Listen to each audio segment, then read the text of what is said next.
Hello, everyone. My name is Zami Zerwin from FilmFestivalCircuit.com and the assistant director of the Austin Comedy Film Festival. Right now, we're gearing up for our fall 2023 screening, which is going to take place on October 12th at Central Machine Works in Austin, Texas. And today, we're talking with one of our participating filmmakers. Michael Payton is the writer and director behind the movie Bomb. Michael, thank you so much for meeting with me today. Um, it's a pleasure to be here. So, Bomb is just simply a great movie. And I want to know what inspired you to make this film? Thank you.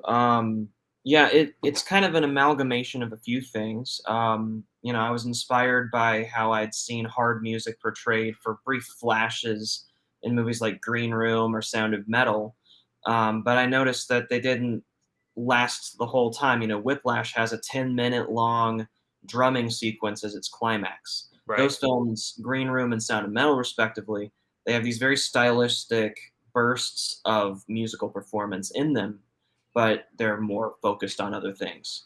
So I wanted to make a film that was totally dedicated to adapting this one real time where, as a teenager, I filled in on bass for a stoner rock band back in Dallas, and it just went horribly wrong. The drummer's sticks broke.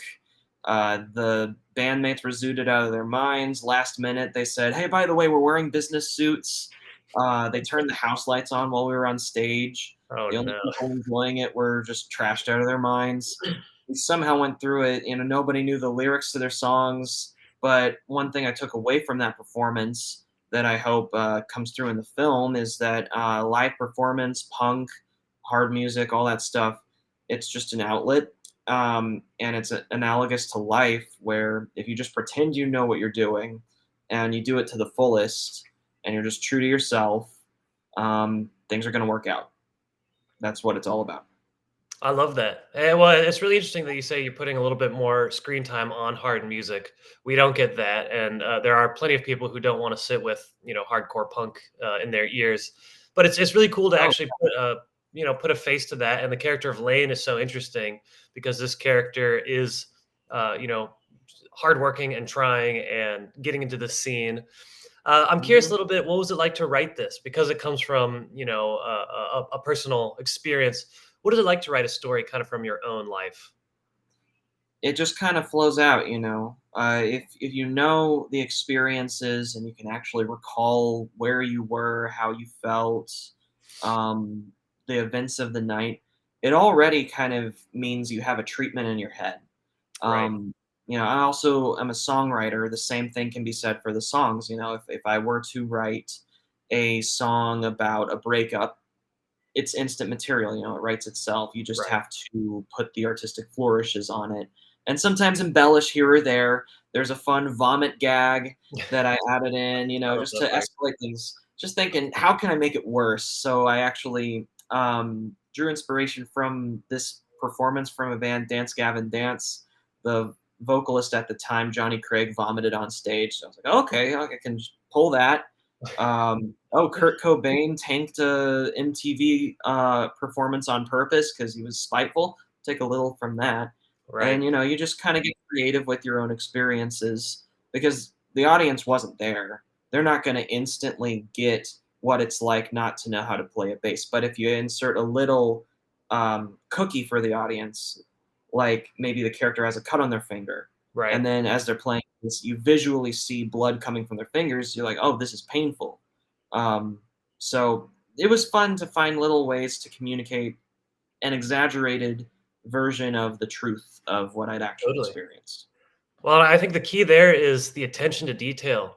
Like you said, those little elements, and I was always I was really taken aback by the point of view shot from Lane standing up there, looking down at the bass, seeing the pedals, looking out at the audience.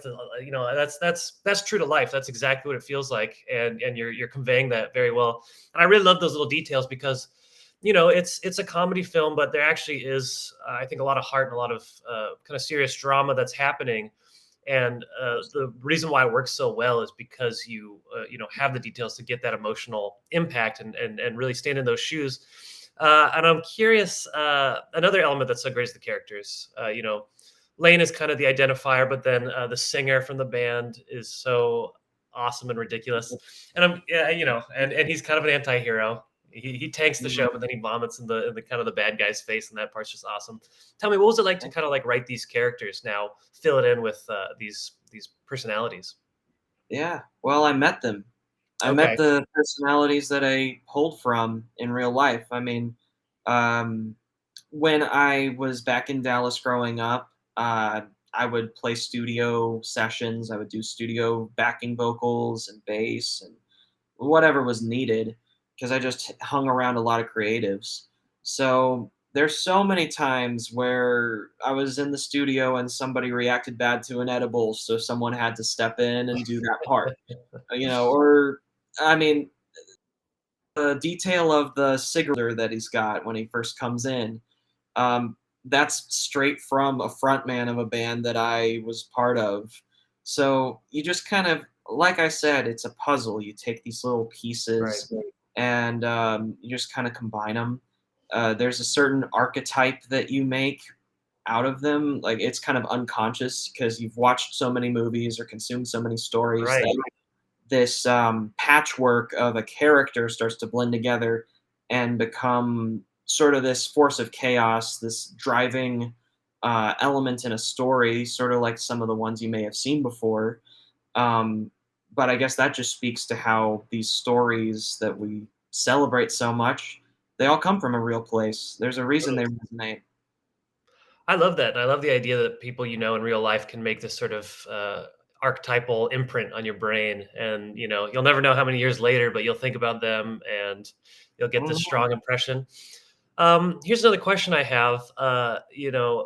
It's basically like a 2 or 3 location shoot, mhm. but the concert stuff, that's crazy because there's tons of extras, and I'm curious what you did with in terms of getting sound and trying to mix, dialogue plus band audio. So what was that process like? Just the shooting process. It was really fun, insanely fun. I think it's my favorite set that I've ever directed, and Excellent. it's mainly because of the people and, of course, a wonderful location, the Skylark Lounge. Um, yeah, our wonderful producer, Addie Scott Irwin, um, brokered a deal with this place that basically good rate, and as long as she gets a barbecue sandwich to the owner in the morning, we get to use all their sound equipment. We get to record the music live from their mixer. We get to Wow. use their stage lights, the whole shebang. I mean, we only really, you're right, it was three locations. One was the back patio of the Skylark. Then there was the main performance hall of Skylark. And then there was one place that we had to go just a stone's throw away to a cafe. But what was so cool is that we actually I'm glad that you said there were a lot of extras because we had to work pretty hard to get people in. And then once we had the place filled, we had to kind of cheat it with angles and lighting and all that good stuff Uh, to make it look as though there were more. There were many crew that came in and were extras. I actually was in a few shots oh, myself, nice. um, but it's movie magic, I guess. Totally. Um, yeah, it was so much fun, and we had, the wardrobe department was set up in the back, so we would have extras come in and, the wardrobe artists were actually into the scene and the style in real life, so they had so many props, and I had so many props, so we just had, "Okay, you're gonna wear this tie around your head, and you're gonna wear this cowboy hat, you're gonna wear this denim jacket," Totally. and it just came together so smooth because we had one of the teams I've ever worked with ever because it was not just talented people, but good people that you want to go to work with. So yeah, I love that. I mean, yeah, it's great to have a team who you can rely on and who's got the energy. And I mean, it sounds like that shoot was as much fun as a film shoot and a concert at the same time, which it I'm feeling giddy was. just thinking about that. It was, but between takes, it was great because if the camera department was ironing out kinks, and we had a drone shot planned, but the drone didn't work, so we didn't Mhm. use that. So we would just have there were so many musicians on set, like the heckler guy with the denim jacket. Oh, yep. He's actually a rapper, Oh, so he would come on stage and he would spit some bars while Friends Who Fuck played as his backing band. that's awesome. And then I would fill in on bass. I'd come and perform with them too, and We would kind That's of great. sing or scream along. It was great. Yeah, it was instant entertainment. Nobody was bored. Um, and yeah, we had the sound, obviously. You talked about recording the live music and the dialogue. We had a boom, we had lavs on people, but we also had the sound machine in the back running the whole time. So it was pretty seamless. And our sound mixer, Joseph Nice. Kinnemer, um, he was having a field day because we got so much on-set audio. That was one of the things I wanted to sell the film, is that our casting director, Amber Duhan, I worked with her very closely to find actors who could actually perform the music. Totally. So I wrote songs for the band, and we rehearsed them for a month in advance so they could do their set live on set. There was actually a song that we cut from their set. It was 3 songs. Mm. And then I wanted to capture it almost like theater. We would do the full set multiple times and actually see, like, the drumming you see is accurate to what you're hearing. Okay, The totally. playing is accurate, all that stuff. Because that's another pet peeve of mine, is when I can watch and I can tell that they're not really playing keys, Oh, yeah. or they're not really drumming what you're singing. So yeah, it was a long process that started way in pre. If we hadn't set out to do something like that where you see what you hear, uh, none of it would have happened. The Totally. sound, none of it. Well, I mean, that's another case where your attention to detail just sells the whole thing, and I mean, a lot of Thank people you. just neglect that. Same with sound. I feel like people don't ever put enough focus on that, especially with independent stuff. It sounds like you had quite a bit Mm, of mics running at any given time, and if your we sound guy did. can I have a field think day, that's great. we must have had the maximum of 6 mics running at the same time, Damn. which that was that was really fun, especially as someone who has worked in recording studios before. To be able to bring some of that ethos to a film set was just unreal. It was a kid in Candyland. That's awesome. There are some takes where if we had shown you what we had cut from the very end of the take, it would just be me jumping up and down, going, "That was awesome," geeking out. Oh, that's great.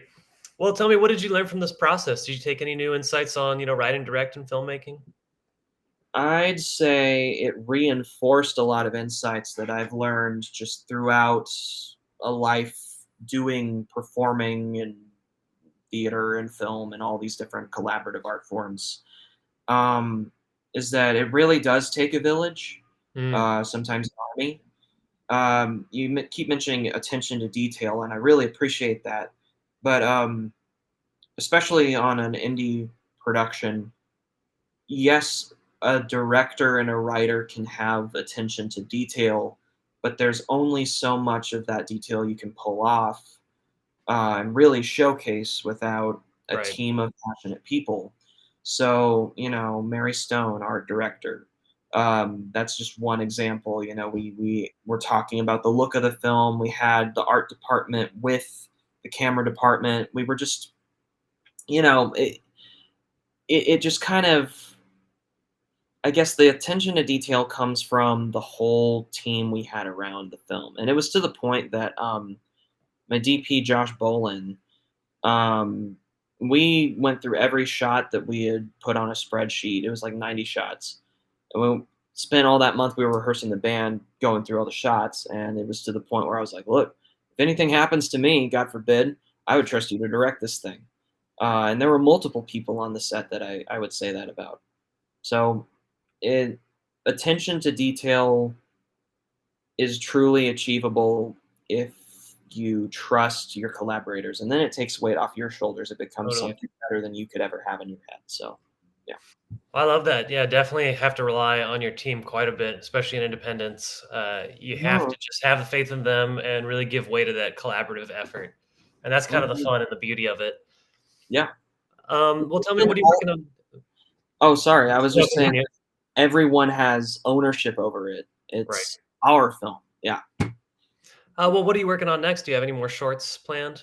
Um, I am currently just kind of working on touring the 5 projects that I made last year. I did a bunch of music videos too. Okay.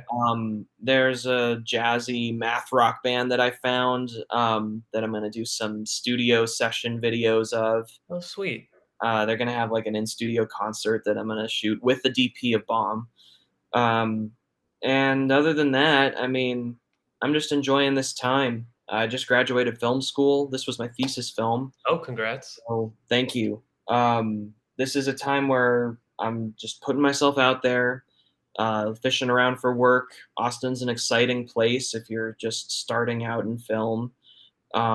There's plenty to do and a lot of exciting creatives to meet. So that's just kind of what I'm doing. I have some ideas for projects in the future, but I'm putting a pin in them and just enjoying this moment in life right now. I love that, man. Well, you've got great trajectory and it's well earned. Bomb is fantastic. And if you've got more shorts that you can kind of just, put around the film festival circuit, look for work, make connections, that's just fantastic, man. I Thank really you. enjoyed Bomb, and I know people are going to love it on October 12th at the Austin Comedy Film Festival. There's a Mhm. lot going on in that one, and it's going to leave people, I think, just as excited as it would have been to shoot it. Thank you. I hope Well, their thanks. nervous laughter turns into just nerves and then in laughter again. That's the Exactly. All right. Well, take care, Michael, and I wish you the best of luck at the screening. all right. Thank you so much. It's wonderful talking to you, Zayami. Take care. Bye bye.